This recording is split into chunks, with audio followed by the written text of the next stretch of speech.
یہ اصل میں عید سے پہلے یہ رپورٹ جو ہے نا یہ کیبنٹ ڈویژن میں گئی ہے, اٹارنی جنرل آفس میں گئی ہے اور حکومت کے متعلقہ اداروں کے پاس چلی گئی ہے. لیکن ظاہر ہے عید کی چھٹیاں تھیں تو ہمیں پتہ نہیں لگا. تو آج میں پھر گھوم پھر رہا تھا تو آصف بھائی آپ نے کہیں ناکہ لگا پھر لیا میں جب کہیں پہنچا تو پتہ چلا کہ معاملات تو آگے ہوئے. اچھا تو اعزاز اس کی ڈیٹیل تھوڑی بتائیں نا, بیان کن کن لوگوں نے دیے تھے آصف اور سب اس سے کی پہلے فائنڈنگز کیا ہیں؟ سب سے پہلے تو یہ ہے کہ یہ کمیشن کن افراد پر مشتمل تھا. سب سے پہلے تو آغاز یہ 3 بندے تھے. ڈاکٹر اختر علی شاہ, یہ پی ایچ ڈی ڈاکٹر ہیں, خیبر پختونخوا سے ان کا تعلق ہے, پولیس سروس کے ہیں, سابق پولیس سروس کے ہیں, آرٹیکلز وغیرہ لکھتے ہیں, یہ اس کو ہیڈ کر رہے تھے.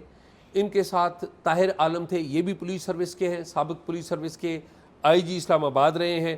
اور اتفاق کی بات ہے کہ اس سارے عمل سے پہلے 2014 میں ایک دھرنا ہوا تھا, اس دھرنے میں یہ طاہر عالم بھی آئی جی تھے اسلام آباد تھے. یعنی کہ انہیں ڈائنامکس کا تھوڑا سا پہلے کا آئیڈیا ہے ماضی کا. تیسرے نمبر پہ خوشحال خان, ایک بڑے وائبرنٹ آفسر ہے, ایڈیشنل سیکرٹری تھے وزارت داخلہ کے, یہ سینئر آفسر تھے وزارت داخلہ کے, اسپیشل سیکرٹری تھے. یہ اب ان کو غالباً تبدیل کر دیا گیا. تو یہ 3 ممبرز کمیشن تھا. 3 ممبر کمیشن کے اوپر ذمہ داری کیا تھی؟ ذمہ داری ان کو یہ تھی کہ پہلے تو سرٹن واقعات کریں کہ واقعات کیا کیا ہوئے ہیں. دوسرے نمبر پہ جو اہم, ویسے تو 11-12 ٹی او آرز تھے, لیکن اہم بات یہ تھی کہ انہوں نے فکس کرنی تھی رسپانسبلٹی اور اس کا طے کرنا تھا.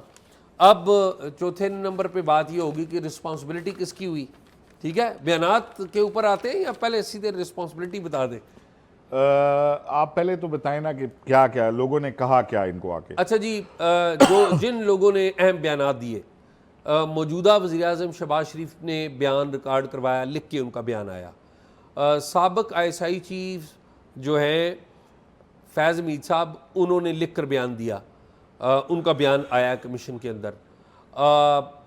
سابق وزیراعظم, اس وقت کے وزیراعظم شاہد خاقان عباسی, وہ خود پیش ہوئے اس کمیشن کے سامنے, اور پھر بعد میں انہوں نے لکھ کر بھی بیان دیا. یہ میں موٹے موٹے نام بتا رہا ہوں جو تھے, جو آئے.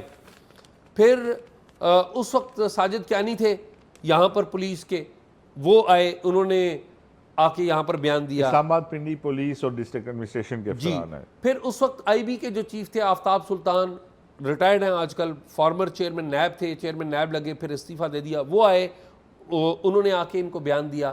پھر فواد اسد اللہ جو کہ موجودہ آئی بی چیف ہیں, وہ بھی آئے, انہوں نے بھی بیان دیا ہے. اور آئی بی کی ایک رپورٹ بھی اس کمیشن کی رپورٹ کے ساتھ لف کی گئی ہے, یعنی کہ جوڑی گئی ہے. اب جو اس وقت کے وزیر داخلہ تھے احسن اقبال صاحب سے ہماری بات ہوئی تھی, وہ بھی کمیشن میں آئے تھے اور انہوں نے بیان دیا تھا. تو احسن اقبال کی جو اس وقت ہماری گفتگو ہوئی تھی, پہلے احسن اقبال صاحب کی گفتگو سنتے ہیں اور پھر بعد میں ہم باقی بیانوں کی طرف آتے ہیں. تو پہلے جی احسن اقبال صاحب کی جو اس وقت جب انہوں نے بیان دیا تھا, ہماری گفتگو ہوئی تھی, یہ پہلے دیکھیں. پولرائزیشن پیدا ہوئی اور مذہبی جذبات کو بھڑکا کے, آپ کو معلوم ہے کہ خواجہ آصف صاحب کو, نواز شریف صاحب کو بھی نشانہ بنایا گیا, اور میں تو گولی میں نے کھائی انہی وجہ سے. تو یہ ایک بڑا ہمارے تاریخ کا ڈارک پیریڈ ہے کہ جس میں ایک اتنے حساس موضوع کو, جس کے لیے ہر مسلمان اپنی جان فدا کرنے کے لیے تیار ہے. ہم سب مسلمان ہیں, اور جس شخص کا ختم نبوت پہ ایمان نہ ہو اس کا ایمان قائم نہیں رہتا. لیکن اس حساس مسئلے کو بھی سیاست میں جھونکا گیا اور اس کے ذریعے انتشار پیدا کیا گیا. اور اگر اس صورتحال کو ڈیفیوز نہ کیا جاتا, جس کے لیے حکومت نے قربانی دی, وزیر قانون کا استعفیٰ کسی بھی لحاظ سے نہیں بنتا تھا, لیکن صرف اس دھرنے کو ڈسپرس کرنے کے لیے, چونکہ اس وقت ہمیں اطلاعات آ رہی تھیں کہ ملک میں بلوے والے حالات تھے, لوگوں کے گھروں پہ حملے ہو رہے تھے, اور مسالک کی بنیاد پہ فسادات بھڑکنے کا خدشہ تھا. یہ بات درست ہے کہ وزیر قانون کا جو اس وقت استعفیٰ لیا گیا تھا اس میں جنرل فیاض حمید صاحب نے کہا تھا کہ استعفیٰ دے دیں جی اس وقت جو میٹنگ ہوئی تھی اس میں بھی گورنمنٹ کا یہ ویو تھا کہ وزیر قانون کا استعفیٰ نہیں بنتا، لیکن جب حتمی معاہدہ ہمیں پیش کیا گیا اور اس میں دو چیزوں پہ پرائم منسٹر نے اور میں نے ضرور تحفظات کا اظہار کیا تھا، ایک وزیر قانون کا استعفیٰ اور ایک ہمارا خیال تھا کہ فوج کے کسی اعلیٰ افسر کے دستخط نہیں ہونے چاہیے، تو اس پر پھر ہمیں یہی کہا گیا تھا کہ اس کے بغیر TLP معاہدہ نہیں مانے گی. اور جیسے میں نے آپ سے کہا کہ اس وقت حالات ایسے سنگین تھے اور نیچے محلوں کی سطح پر فسادات شروع ہو رہے تھے جن سے خطرہ تھا کہ پاکستان میں بین المسالک فسادات گاؤں گاؤں محلے محلے پھیل سکتے ہیں، وہ ایک ہم بارود کے اوپر بیٹھے تو یہ آپ سے ڈیل کون کر رہا تھا اس وقت ایٹ دیٹ ٹائم جب یہ معاہدہ ہو رہا تھا؟ تو آپ سے کمیونیکیشن کون کر رہا تھا؟ جی جو میٹنگ ہوئی تھی غالباً 22 نومبر کو پرائم منسٹر آفس میں، اس میں پھر اس میٹنگ کے اندر حتمی طور پہ DGC جنرل فیاض کو کہا گیا تھا کہ وہ نیگوشیشنز کو فیسیلیٹیٹ کریں اور اس کو کسی حتمی نتیجے پہ لائیں تاکہ اس کو ڈیفیوز کیا جائے. یہ فیصلہ گورنمنٹ کا تھا، گورنمنٹ نے جنرل فیاض کو کہا تھا یا DGI نے یا آرمی چیف نے؟ نہیں، یہ میٹنگ تھی جس میں کہ عسکری اور سول اور صوبائی اور وفاقی حکومت کے سارے نمائندے موجود تھے. اس میٹنگ میں پھر یہ فیصلہ ہوا تھا کہ DGC جو ہے فوری طور پہ ان نیگوشیشنز کو فائنلائز کرنے کے لیے اپنا کردار ادا کریں. جنرل باجوہ بھی چاہتے تھے کہ DGC ہی ساری نیگوشیشنز کرے. آبویسلی جو بھی صورتحال تھی اس میں عسکری اور سول قیادت دونوں موجود تھے. ہمیں یاد ہے کہ آپ وزیر داخلہ تھے اور جس طرح یہاں پر ایک عدالت میں رینجرز نے آپ کو جانے نہیں دیا تھا، تو آپ ابھی بیک یاد کرتے ہیں اس طرح کی میموریز، تو آپ زیادہ پاورفل تھے بطور وزیر داخلہ یا DGI یا DGC اس وقت زیادہ پاورفل تھے؟ دیکھیے جو آئینی اور قانونی اختیار ہے وہ جو وزیر داخلہ کا ہے وہ اس کے پاس ہے، اور میں سمجھتا ہوں کہ اس وقت جو رینجرز کا واقعہ ہوا تھا وہ بڑا انفارچونیٹ تھا، اور اس کے اوپر پھر ہم نے اپنا موقف جو ہے وہ ملٹری لیڈرشپ کو دیا اور انہوں نے اس کے اوپر ایکشن بھی لیا تھا. تو یہ بتائیے کہ اس پرٹیکولر دھرنا میں جب معاہدہ کرنے کی بات آئی جس میں فیاض حمید صاحب کا نام بھی آیا، تو یہ فیصلہ کس نے کیا تھا کہ فیاض حمید صاحب آئیں گے بیچ میں؟ یہ تو میں نے آپ کو بتایا نا، جو میٹنگ ہوئی تھی 22 نومبر کو اعلیٰ سطح کی جس کو پرائم منسٹر نے چیئر کیا تھا، اس میں سول اور عسکری اور انٹیلیجنس کے تمام ادارے موجود تھے. اس میٹنگ کے اندر یہ فیصلہ ہوا تھا کہ DGC جو ہے نیگوشیشنز کو اب حتمی طور پہ فیسیلیٹیٹ کریں، چونکہ اس سے پہلے ہمارے ان سے مذاکرات ہوئے تھے اور وہ کسی منطقی نتیجے پر نہیں پہنچ رہے تھے. جو سول انتظامیہ ہے وہ بھی ان سے بات چیت کر چکی تھی، وہ بھی کامیاب نہیں ہو رہے تھے. اور میں آپ کو ایک انٹرسٹنگ واقعہ بتاؤں کہ ایک جو آخری ہماری ان سے بات چیت ہوئی اس میں پیر افضل صاحب تھے غالباً، پیر افضل قادری، ان کے جو نمبر 2 تھے، انہوں نے جب ہمیں اسکرین شاٹس دکھائے جس میں وہ کہہ رہے تھے کہ عبارت تبدیل کی گئی ہے، تو میں نے انہیں کہا کہ یہ آپ نے پوری تحریر جو ہے وہ نہیں دیکھی حلف نامے کی.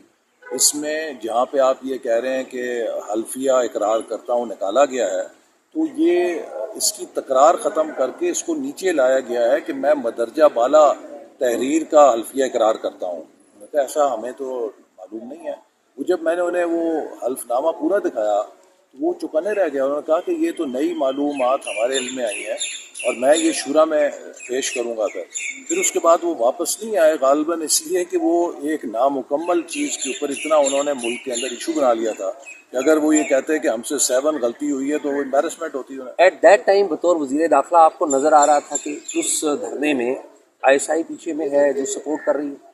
دیکھیے یہ تو اب میں قطعی طور پہ نہیں کہہ سکتا، لیکن یہ بات ضرور میں کہہ سکتا ہوں کہ اس وقت بھی میں نے کہی تھی کہ یہ سارے جو واقعات ہیں یہ اس وقت جو نواز شریف صاحب کی نااہلی سے لے کر 2017 میں، اس کے بعد جس طریقے سے سپٹمبر 2017 میں بائی الیکشن کے اندر TLP اور ملی مسلم لیگ کو کھڑا کیا گیا، پھر یہ دھرنا ہوا اور اس کے بعد پھر مسلم لیگ نون نشانہ بنے، تو یہ اسی ایک پورے عمل کا حصہ تھا جو مسلم لیگ نون کی حکومت کو ختم کرنے کا تھا. اس وقت IB نے ایک رپورٹ فرنش کی تھی جس میں انہوں نے نامینیٹ کیا تھا کہ اس میں ISI کے ایلیمنٹس ہیں. وہ رپورٹ آپ کے پاس بھی آئی تھی؟ نہیں، اس کے اوپر آپ میرے علم میں نہیں ہے، میرے پاس نہیں ہے ایسی رپورٹ. تو آپ ذاتی طور پہ سمجھتے ہیں کہ عائشہ ملوث نہیں نظر آئی؟ نہیں، میرے پاس کوئی ایسی براہ راست ایویڈنس نہیں تھی کہ جس سے میں کسی کے بارے میں کہہ سکوں کہ کون ملوث تھا، لیکن اس میں جو بھی انفرنسز ہیں وہ واقعاتی طور پہ انسان ڈرا کر سکتا ہے۔ تو آپ یہ سمجھتے ہیں کہ فیض آباد کا جو دھرنا تھا اس میں جو فیض حمید صاحب ہیں وہ انہوں نے تو ایک سرکاری نوکری کی، بیسکلی ان کا قصور کوئی نہیں تھا؟ دیکھیے، میں نے آپ کو یہ کہا نا کہ جو فیض آباد کا دھرنا ہے واقعاتی طور پہ جب میں پیچھے دیکھتا ہوں تو یہ مجھے اسی آپریشن کا حصہ نظر آتا ہے جس کا مقصد نواز شریف صاحب اور مسلم لیگ نون کی حکومت کو نکال کر پی ٹی آئی کی حکومت کو ملک میں آپریشن وہ کون کر رہا تھا؟